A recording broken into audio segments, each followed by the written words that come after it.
दुबईमा एउटा स्टोर किपरले के गर्नुपर्छ त ल हेरौँ हाम्रो नेक्स्ट भिडियोमा। अलराइट गाइस, सबैजना सन्चै हुनुहुन्छ होला र म पनि सन्चै छु। आज चाहिँ मेरो टाइलको डेलिभरी भएको थियो हैन। सो बिहानै आज हाम्रो टाइल आएको थियो हाम्रो क्याम्पमा चाहिँ।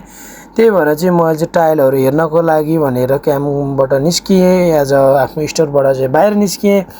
अनि त्यो टाइल चाहिँ हाम्रो आज गेट नम्बर सानो गेटबाट चाहिँ भित्र छिराएको थियो, गाडी चाहिँ बाहिर राखेको थियौँ हैन। सो घाम एकदमै थियो कि बिहान भए पनि एकदमै घाम चर्किरहेको थियो हैन। घाम चर्किँदै पनि अब जानै पर्यो नि त, एउटा स्टोर किपर भइसकेपछि त्यहाँको क्वान्टिटीहरू हेर्नु पर्यो, कुन सामान आएको, कति सामान आयो, कहाँ राख्ने, के गर्ने भनेर हेरिरहेछौँ। सो घामले चाहिँ एकदमै तकलिफ दिइरहेछ क्या। त्यही तकलिफ दिँदै पनि अनि हामीले चाहिँ अब टाइलहरू हेरेर यो ठाउँमा राख्ने भनेर झार्न थाल्यौँ हैन। टाइल चाहिँ हाम्रो चाहिँ अलिक ठुलो साइजको आएको थियो पहिलाको डेलिभरीमा। पहिलाको चाहिँ 30x30 को आएको थियो भने अहिले चाहिँ 30x60 को आएको थियो।